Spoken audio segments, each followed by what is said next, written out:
estamos con Alejandro Otero, nuestro columnista económico. Hola Alejandro, Gaby Corral te habla. ¿Qué tal? Buen día, ¿cómo estás? Muy bien. Contanos cómo está actualmente el ámbito económico, cómo lo ves vos desde tu perspectiva, lo que está pasando primero con las ART, con este decreto, ley, con todo lo que está pasando alrededor de las ART. Bueno, a ver, ayer se sancionó una ley que modifica el régimen vigente sobre las ART, es decir, sobre las aseguradoras de riesgo del trabajo, que lo que hace es modificar el procedimiento en caso de accidente. Lo que ustedes saben es que existe un régimen privado de aseguradoras que cubren los riesgos de accidente laboral, y lo que va a suceder a partir de ahora es que antes de la presentación tiene que haber una evaluación que es hecha por una comisión que, y esto es lo que da lugar a controversias y suspicacias, esa comisión o ese ámbito es financiado por las propias aseguradoras, lo cual puede dar lugar a parcialidad o a que se considere que existe parcialidad en la consideración de los casos. Ahora, esta modificación de la ley, que insisto se aprobó anoche y que da lugar a muchas controversias, se inscribe en una política más general que es evidente, viene llevando adelante el gobierno, que es la reducción de lo que ellos llaman los costos salariales, es decir, entienden que los costos salariales son elevados para un país como la Argentina, y en ese sentido avanzan con modificaciones, como por ejemplo esta de la CRT, que tiende a disminuir los costos de cobertura en caso de accidentes, pero la más clara de todas es la que tiene que ver con la actualización de los salarios, ¿no? Ya los trabajadores han perdido un porcentaje muy importante respecto a lo que fueron las últimas paritarias y la inflación real, y en la actualidad, con los bancarios a la cabeza, la discusión vuelve a replantearse. Veámoslo en el caso concreto de los bancarios, que están de paro porque no se les quiere reconocer el 24%. A su vez, el gobierno no quiere hacer público un acuerdo de paritarias de 24% porque está ofreciendo a los docentes, que suele ser la primera paritaria del año y la que fija un poco el rumbo o un valor de referencia, del 18%. Como todos los cálculos, incluso los más optimistas, prevén una inflación más elevada que el 18%, naturalmente los docentes se resisten a firmar un acuerdo que los llevaría a perder aún más, porque no recuperan lo que perdieron en el semestre anterior y estarían consintiendo una pérdida a futuro. Es decir que tenemos que verlo esto en un contexto más amplio, que tiene que ver con la política de redistribución regresiva del ingreso que viene llevando todo el gobierno adelante desde el inicio de su gestión. ¿Qué quiere decir esto para que lo entienda la audiencia en términos simples? Sí. Mientras se tiende a la baja de los salarios, se aumentan los precios de las tarifas de la mayoría de los productos, se incrementan los gravámenes, se le reducen los gravámenes a los más adinerados, en fin, una serie de medidas que lo que hacen es que la riqueza vaya en mayor medida hacia aquellos que más tienen o poseen una situación más ventajosa, y vaya en menor medida a aquellos que tienen la situación menos ventajosa, que son la mayoría de los trabajadores, los asalariados, jubilados y pensionados. Alejandro, ¿cómo le va? Le habla Pedro Domínguez. ¿Qué tal? ¿Cómo te va? Alejandro, siguiendo un poco con el tema de la ART, en las últimas semanas estábamos pensando, porque iba a haber una modificación, luego iba a haber otra, luego los políticos se retrotrayeron, para encauzar un poco la problemática. ¿Esto es, en síntesis, favorable para el trabajador, digamos? No. ¿No es favorable? La de las ART depende a quien le preguntes. En general, los sectores que defienden los intereses de los trabajadores se han manifestado en contra.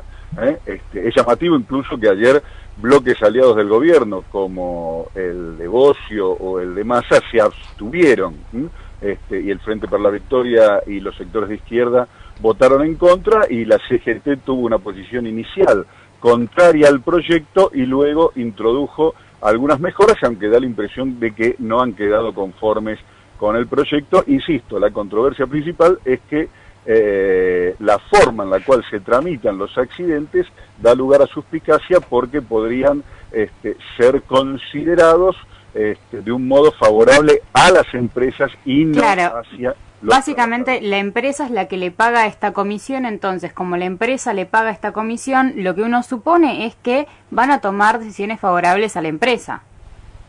Claro, exactamente, esa es la suspicacia que tienen varios. Como esto está financiado por las propias aseguradoras, es probable que aquellos que tengan que opinar, opinen en favor del interés de las aseguradoras. Pero anoche también hubo otro tema en el medio de eso, que ahora, bueno, está en un si avanza o retroceso, en un espacio de incertidumbre, que es el tema de la actualización de las jubilaciones, ¿no? Sí. Que me parece que también merece considerarse. Hablando de ese panorama, Alejandro, disculpa que te entrecorte, yo más o menos estuve leyendo en algunos medios, decime vos si me estoy equivocando, era una actualización de la jubilación que pasaría ahora del 12.9% a 12.6%, y lo que perdería el jubilado por año sería un total de 5.000 pesos. No, a ver, vamos recordemos un poco cómo es esto. Se sancionó una ley, porque acá hay una cuestión de forma, digamos, y una cuestión de fondo. Entonces, lo primero, se sancionó una ley que está vigente, que dice cómo se actualizan automáticamente las jubilaciones 2 veces al año. En marzo y en septiembre las jubilaciones se actualizan a partir de una polinómica que relaciona la evolución de los ingresos al sistema, el empleo y los índices de inflación. Cuando se hizo esa polinómica, cuando se hizo ese cálculo que está incorporado a la ley, hubo, te acordarás, mucha discusión, mucha controversia, porque había quienes decían que eso iba en detrimento de los jubilados, etcétera, etcétera. Lo que probó la vigencia de esa ley es que las actualizaciones automáticas de 2 veces al año han sido favorables a los jubilados, le han permitido mantener el poder adquisitivo de sus jubilaciones y no retrasarse respecto a la inflación.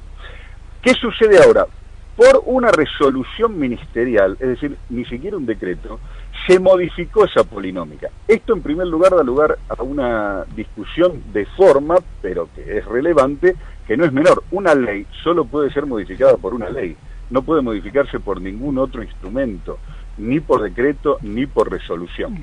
De todas maneras, recordemos que este gobierno ya apeló a este mecanismo cuando en la ley de blanqueo se modificó por decreto, otra cuestión muy polémica, la posibilidad de que los parientes de los funcionarios pudieran participar del blanqueo. ¿Se acuerdan de esto, verdad? Sí, sí. Y ahora modifica el cálculo por una resolución ministerial. Esto ya, por la mera cuestión de forma, generó un encendido encono y reproche hacia la actitud del gobierno. Pero por otro lado está la cuestión de fondo. ¿Por qué modifica el cálculo? Bueno, modifica el cálculo porque comienza a hacerse evidente lo que varios advertimos ya desde el año pasado, que se está poniendo en riesgo la solvencia del sistema de financiamiento de las jubilaciones, que es el ANSES. ¿Por qué se está poniendo en riesgo? Porque por un lado merman los ingresos que financian el sistema, fundamentalmente porque las políticas recesivas que se vienen llevando adelante disminuyen el empleo, disminuyen la cantidad de trabajadores aportantes, a su vez los salarios se retraen respecto a la inflación, y por esas dos vías, disminución del empleo y caída del valor real de los salarios, se disminuyen los ingresos que percibe el sistema. Pero por otro lado, se incrementaron los gastos a través de, por ejemplo, la medida así llamada de reparación histórica, que de oficio otorgó el beneficio de los juicios a los jubilados que tenían una controversia con el Estado. Se ampliaron las asignaciones y, por supuesto, esta actualización de 2 veces al año con el mecanismo anterior. Es decir, que se buscó con una resolución atenuar el efecto incremental de la actualización. Esto, por supuesto, fue rechazado porque, además de la cuestión de forma, está esta cuestión de fondo que va en contra de las percepciones de los jubilados, pero que solo es entendible, insisto, en que a quienes conducen el ANSES preocupa el déficit que ya se empieza a hacer evidente, producto de las políticas que se han tomado y que, insisto, muchos advertimos, incluso en esta misma columna, hace ya un tiempo atrás, cuando se sancionó la ley de blanqueo. Insisto, por una cuestión de forma y por una cuestión de fondo, esta medida es que ha generado el repudio generalizado y parecería ser, por lo que se ha dicho esta mañana, que el gobierno está dispuesto a revisarla. Habrá que ver en los próximos días qué es lo que sucede. Lo que sí hay que tener en claro que en tanto esté vigente la ley, no se puede modificar por otro medio que no sea otra ley. Por otra ley. Y yendo un poco ahora, cambiando el tema, yendo a lo que es el correo argentino y esta condonación de la deuda que, bueno, señaló la fiscal Gabriela Boquín, que vendría a ser una deuda inicialmente de alrededor de 300.000 pesos, pero que si uno le suma los intereses o la pérdida del valor real del peso argentino, actualmente vendría a ser como de 4 millones y a posterior serían 70 millones. 70.000 millones. 4.000 millones y 70.000 millones. Sí, estamos hablando de una cifra enorme que no entra en la cartera de la dama ni en la billetera del caballero. Estamos hablando de una cifra muy, muy importante y por eso se ha generado el escándalo político que, recordemos, en el día de ayer ha ocupado a los periódicos más importantes del mundo, ¿verdad?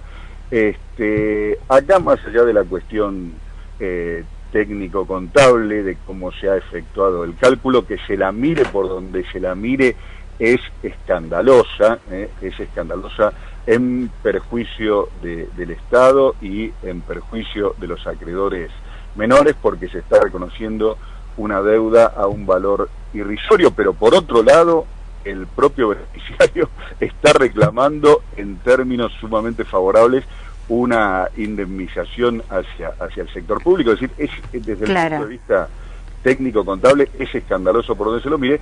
El tema claramente es político, ¿verdad?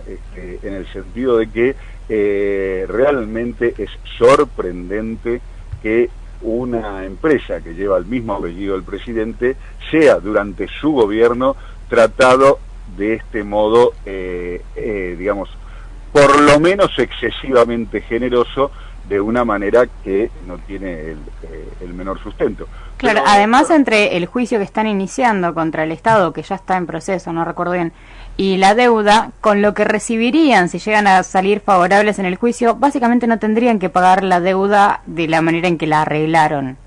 Sí, es evidente que hay una maniobra para licuar y saldar la deuda sin poner un peso, lo cual, insisto, deja las claras que el único perjudicado es el Estado. Ya hemos visto otras maniobras como esta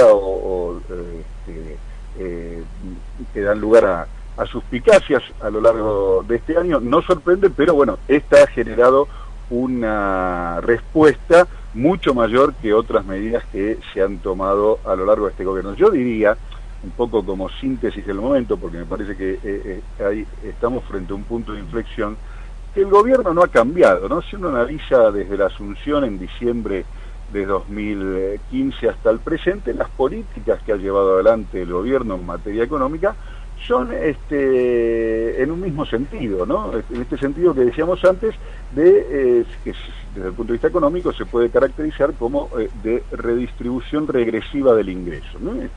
Medidas que tienden a postergar o perjudicar a los sectores menos favorecidos y a beneficiar a los sectores más acomodados bajo la famosa teoría del derrame, es decir, que esto va a generar una lluvia de inversiones y los famosos brotes verdes de los que hasta ahora no se ha visto absolutamente nada. Es decir, el gobierno no ha cambiado, sigue en el mismo rumbo. Lo que parece estar cambiando es la respuesta a ese tipo de políticas, ¿no?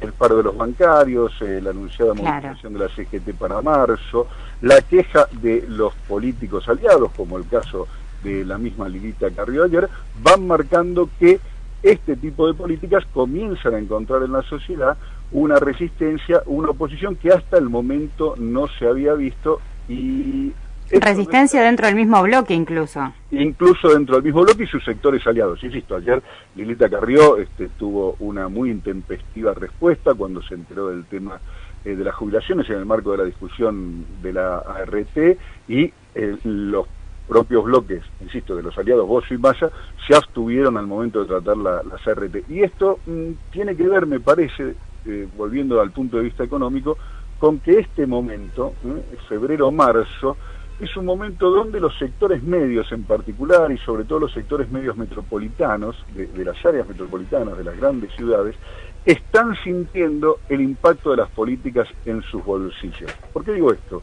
Porque han vuelto de sus vacaciones con deudas en la tarjeta de crédito, llegan y se encuentran con que le aumentó el ABL y el impuesto inmobiliario, el pan, le aumentó el gas, le aumentó la luz, le aumentó el pan, le aumentó el transporte, le aumentan los peajes, le aumenta la prepaga, comienzan las clases y se han incrementado los costos de los materiales útiles, uniformes y demás. Es decir, es un momento donde, más allá de la racionalidad, del entendimiento, hay una cuestión concreta donde los sectores medios van a comenzar a sentir, como nunca hasta ahora, que las políticas que se han llevado adelante van en detrimento de su poder adquisitivo. Veremos hasta qué punto esto se traduce en una respuesta política de resistencia o de rechazo a, insisto, políticas que el gobierno hasta ahora mantiene desde que inició hasta el presente en una misma línea contra viento y mar. Sí, incluso actualmente está intentando generar este acuerdo con Bachelet, con Chile, para seguir en la misma línea. Sí, bueno, uno de los temas que viene generando una enorme resistencia en sectores importantes de la CGT, en particular la UAM, que es el más afectado, y en buena parte del mundo empresarial pyme, es la política de apertura económica, ¿no? Eso requiere un análisis en sí mismo.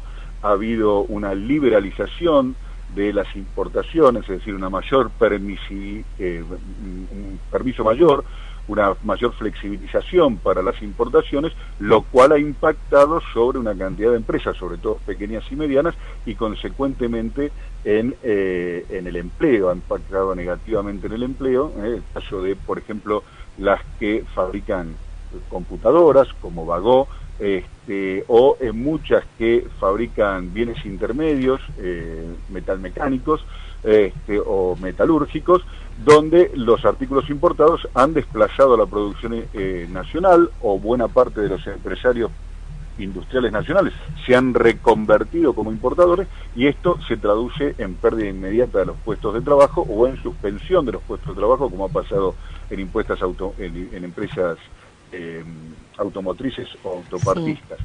De modo que hay ahí una discusión muy fuerte con los acuerdos de libre comercio, porque el impacto sobre el trabajo argentino está siendo muy duro. Vos mencionabas el caso de Chile.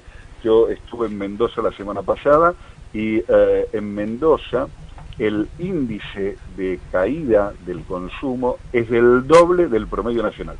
El promedio nacional indica en datos oficiales una caída de 2.5, y en Mendoza esto es del 5, es decir, el doble. Buena parte de esa explicación tiene que ver con el efecto Chile. Claro, porque están ahí nomás del paso de Libertadores, creo que es el que está en Mendoza. Sí, hay varios pasos, y cruzar la frontera demoraba no menos de 10 horas, de la cantidad de mendocinos, sanjuaninos, cuyanos, digamos, que aprovechando la diferencial de precio y la cercanía, obviamente, se cruzaban a Chile para consumir lo que dejan de consumir en territorio nacional, ¿verdad? Claro. Bueno, muchísimas gracias, Alejandro. A ustedes, buenos días. Buenos días. Les recordamos a todos los oyentes que estuvimos en comunicación con Alejandro Otero, nuestro columnista económico, y nos dio un paneo por lo que está pasando actualmente, primero con el tema de las ART, con lo que son las jubilaciones y este error de cálculo, se puede decir, y también con lo que está pasando con la economía en general. ¿No, Pedro? Sí, Gaby, no, además hay que resaltar todo lo que está pasando con la ANSES, con IOMA, con PAMI, que verdaderamente están perjudicando a todos aquellos usuarios. También hay que agradecerle a Alejandro, que dio un paneo general de todo lo que estaba pasando con las jubilaciones, donde cual 2017 los señores de tercera edad van a tener por perdido, digamos, en el año 5.000 pesos, donde verdaderamente van a tener que estar guardándose plata en los cajones como para empezar a ahorrar, porque directamente, si ya no tienen el 100% cubierto de lo que son los medicamentos, claro, ese salario va a salir directamente disparado a comprar la medicación. Es una verdadera locura, y la verdad me parece que Mauricio Macri no está pensando. Esperemos que dé un paso atrás con lo que se trata de las jubilaciones y que también se ponga a replantearse las políticas económicas que está ejerciendo, porque realmente están destruyendo el país, están destruyendo el trabajo y a todos los sectores, tanto los jubilados como la niñez, la educación.